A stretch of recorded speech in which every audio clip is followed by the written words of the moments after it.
አንተምታው አንቺምተይ የሚል አካል ጠፍቶ እነሆ ኢራንና አሜሪካ እርምጃ ወደ መወሳሰድ ደረጃ ተደርሰዋል። ራስ ታረቅ የለም ወይ እንዲል ዘፋኙ የዓለምን የፖለቲካ አሰላለፍ በእጅጉ የሚቀይረው የዓለም ኢኮኖሚ ላይ ከፍተኛ ጉዳት የሚያመጣውና ሌሎች መዘዞችን የሚያስከትለው የሁለቱ ሀገራት ግጭት ከቀን ወደ ቀን እየተጋጋለ ይገኛል። አሁን ጥያቄው አያቶላህ አሊ ኻሜኒን እንደ ማድሮ ብላ እንቅስቃሴ የጀመረችው አሜሪካ ይሳካላታል ወይስ ብቸኛዋ ኢራን ከእስራኤል ጋር እንዳደረገችው እንደ 12 ቀኑ ጦርነት ብቻዋን ተቋቁማ ትወጣዋለች ወይ የሚለው ጉዳይ ነው። ከዚህ ጋር ተያይዞ ኢራን በእጅጉ የምትመካበት የእስላማዊ አብዮታዊ ዘቧ ምን እየሰራ ነው የሚሉ መረጃዎች ተያይዘው ወጥተዋል። አሁን ከደቂቃዎች በፊት ከሀገሪቱ የደህንነት አባላት ጋር ተቀናጅተው የጀመሩት እርምጃስ ምንድነው የሚለው ጉዳይ በዛሬው ዓለም አቀፍ ትንታኔያችን ትኩረት የተደረገበት ርዕሰ ጉዳይ ነው። ዘርዘር ባለ መልኩ ትሰሙታላችሁ። እነዚህንና ሌሎች ወቅታዊ መረጃዎችን የሚያቀርብላችሁ ኢትዮ ዴይሊን ሰብስክራይብ በማድረግና የደወል ምልክቷን በመጫን ዓለምን በስልኮ እንዲያስገቡ ስንጋብዞት በአክብሮት ነው። እስከ መጨረሻው አብራችሁን ቆዩ።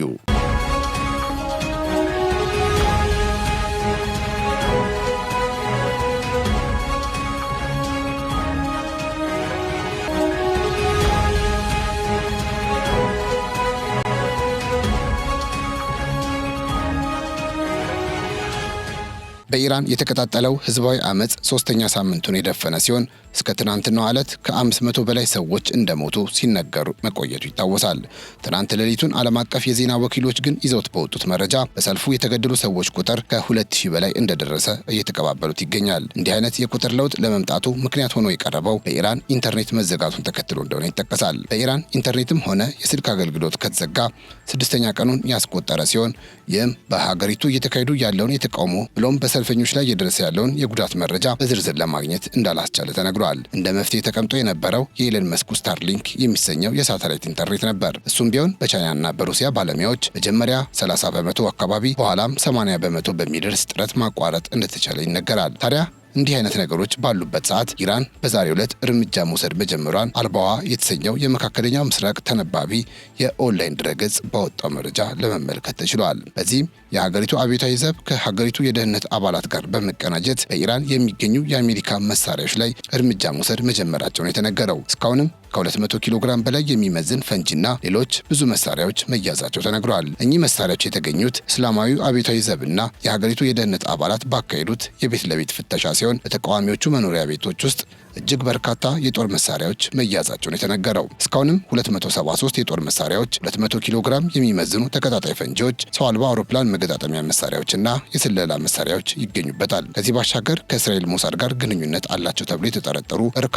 ሰዎች መያዛቸውም ተነግሯል። ፎርጅድ መታወቂያዎችም ከነዚህ ሰዎች እጅ ዘንድ መኖሩ ተገልጿል። ኢራን ይህን እርምጃ መውሰድ የጀመረችው ትራምፕ የታሪፍ ቅጣቱን በጣሉ ከቀናት በኋላ መሆኑንም ዘገባው አክሎ ገልጿል። ስለዚህ ጉዳይ የኢራን የውጭ ጉዳይ ሚኒስትር አባስ አራግቺ በሰጡት መግለጫ ጉዳዩ ላይ የውጭ ኃይል ምን ያህል ድረስ እንዳለበት የሚያሳይ ነው ብለዋል።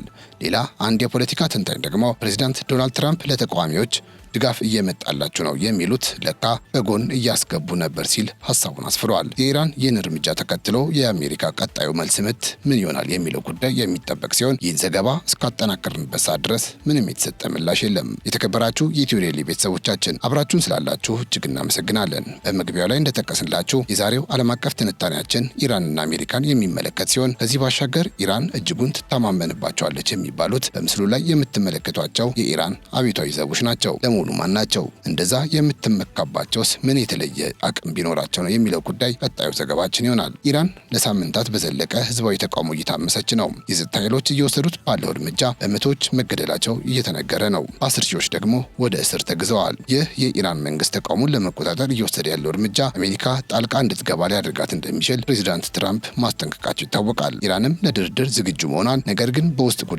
ጣልቃ ከሚገባ ወገን ጋር ጦርነት ለመግጠም ዝግጁ መሆኗን አሳውቃለች። ኢራን ጠንካራ ወታደራዊና የጸጥታ ኃይል ቢኖራትም ባለፈው በእስራኤልና በአሜሪካ በተፈጸመባት ጥቃት ክፉኛ ተጎድተውባታል። ኢራን በሀገር ውስጥና ከውጭ ለሚገጥማት ኃይል እንደ መከላከያ የምትጠቀመው የኢራን እስላማዊ አብዮታዊ ዘብ መተማመኛዋ ነው። ከአሜሪካም ሆነ ከየትኛውም ወገን ለሚሰነዘር ጥቃት ይህ ዘብ ዋነኛ የሀገሪቱ መከታ ነው። የኢራን እስላማዊ አብዮታዊ የምዕራባውያን ወዳጅ የነበረውን የሻህ መንግስትን ከስልጣን አውርዶ ቦታውን ከያዘ በኋላ ኢራንና ምዕራባውያን 10 ዓመታትን ያስቆጠረ ጠላትነት ውስጥ ናቸው። ኢራን በወታደራዊ ኃይል እየተጠናከረች በመምጣት ታካሂዳለች የሚባለው የኒውክሌር ግንባታ ዋነኛ ስጋት ከመሆኑ በተጨማሪ በመካከለኛው ምስራቅ ውስጥ ሀያል የሚባሉ ታጣቂ ቡድኖችን በግልጽ በመደገፍ ምዕራባውያንና ወዳጆቻቸውን እንቅልፍ ነስታለች። የሀገሪቱን እስላማዊ ስርዓት ለመጠበቅ እንዲሁም መደበኛ ጦር ሰራዊቱን ለመደገፍ በሚል ከ40 ዓመታት በፊት የተቋቋመው የኢራን እስላማዊ አብዮታዊ ዘብም ዘወትር በምዕራባውያን ስሙ በአሸባሪነት የሚነሳ ነው። አብዮታዊ ዘቡ በተለያዩ የሽብርና የመብት ጥሰት ተግባራት ውስጥ ተሳትፏል በሚል አሜሪካና ካናዳ የጦር ክፍሉን ሽብርተኛ ብለው ፈርጀውታል። አብዮታዊ ዘቡ በአሁኑ ወቅት በኢራን ውስጥ ዋናው የጦር የፖለቲካና የኢኮኖሚ ኃይል ሆኗል። ከሀገሪቱ የበላይ መሪ አያቶላህ አሊ አሚኒና ከሌሎች ከፍተኛ ባለስልጣናት ጋርም የቅርብ ግንኙነት አለው። የኢራን አብዮታዊ ዘብ ከ200 ሺህ በላይ ወታደሮች እንደሚኖረው የሚገመት ሲሆን የራሱን የምድር የባህርና የአየር ኃይል አጠናክሯል። ወሳኝ የሚባሉትን የኢራንን ስልታዊ የጦር መሳሪያዎችንም የሚቆጣጠረው ይኸው ኃይል ነው። ከዚህ በተጨማሪም በሀገር ውስጥ የሚነሱ ተቃውሞችን ማፈን ዋነኛው ሚና የሆነው ባሲጅ በመባል የሚታወቀው የሚሊሻ ኃይልን እንዲሁም የሀገሪቱን የኢኮኖሚ አካል ተደርገው የሚቆጠሩትን ግብረሰናይ ድርጅቶችንም ያስተዳድራል።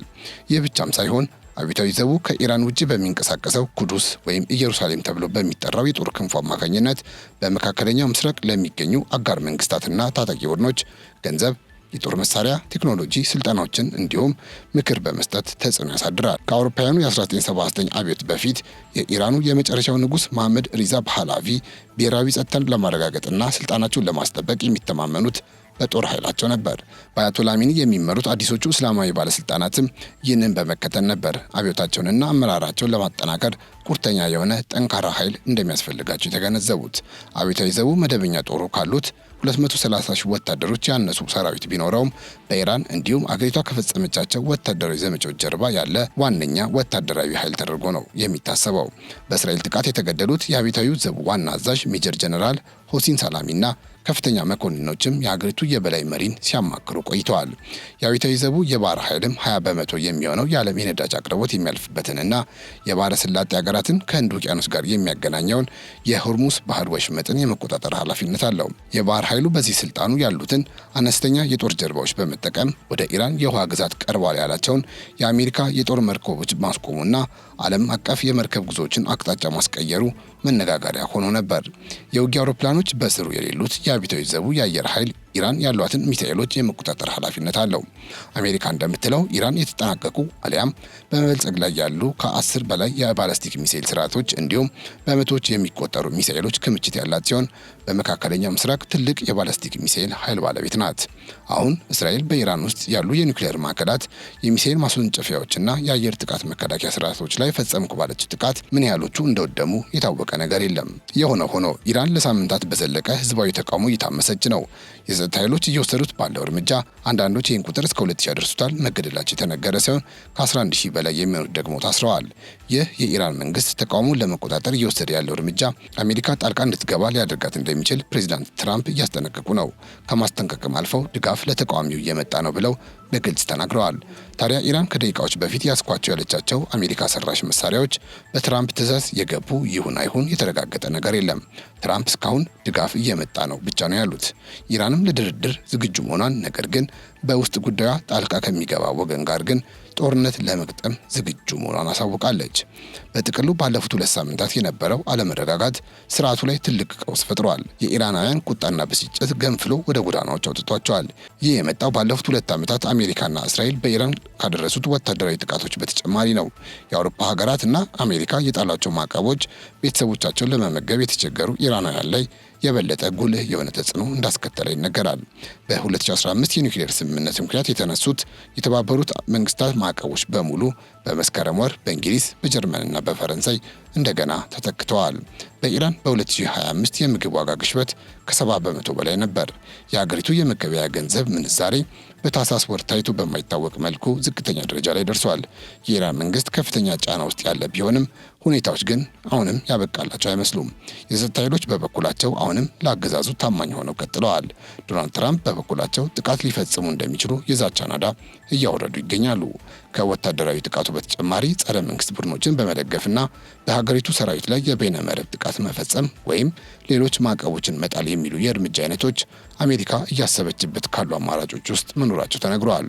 አሁን ኢራናውያን ያከብሯቸው የነበሩት መሪያቸው ላይ ተነስተዋል። አያቶላህ በሁሉ ልክ የሚወደዱና የሚፈሩ የሚከበሩ ህዝቡ ህይወቱን ለሳቸው የማይሳሳ ለእርሳቸው ሲሉ ብዙ የማይቻሉ ነገሮችን የቻሉ ቀና ብሎ እንኳን ለማየት የማይደፈሩ መሪ ነበሩ።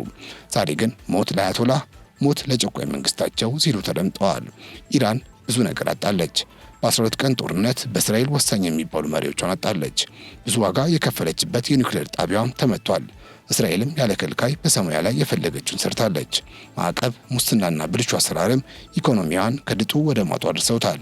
ለኢራናውያን ዳቦ ብርቅ ከሆነ ሰነባብተዋል። የገንዘብ አቅሟም ከወረቀት በታች ምንም ነገር የመግዛት አቅም የሌለ ሆኗል። እናም ኢራናውያን አሁን ተነስተዋል። ከመብት መብት ተረግጦ ከዳቦ ዳቦ ጠፍቶ መኖር ከተሳነን ከእንግዲህ ምን ሊቀርብን ነው እያሉ ወጥተዋል። ነገር ግን አመፁ የተጠለፈ ይመስላል። መጠለፉ ለህዝብም ለኢራንም መልካም አይመስልም። አንዲት ሀገር ግን በደንብ መጠቀም ትችላለች። እሷም እስራኤል ስትሆን አድፍጣ እየተከታተለች ይገኛል። በአሜሪካ ጀት ኢራን ላይ መቅሰፍት ልታወርድባት ትችላለች እየተባለ ይገኛል። ሁኔታዎች የሚያመሩትም ወደዛ ይመስላል። የተከበራችሁ የኢትዮ ዴይሊ ቤተሰቦቻችን ለዛሬ ያዝንላችሁ ዓለም አቀፍ ትንታኔ ይህንን ይመስል ነበር። አብራችሁን ስለነበራችሁ እጅግ እያመሰገንን ቻናላችንን ሰብስክራይብ፣ ይህን ቪዲዮ ደግሞ ላይክ እንድታደርጉ በአክብሮት እንጋብዛችኋለን። በያላችሁበት ሰላም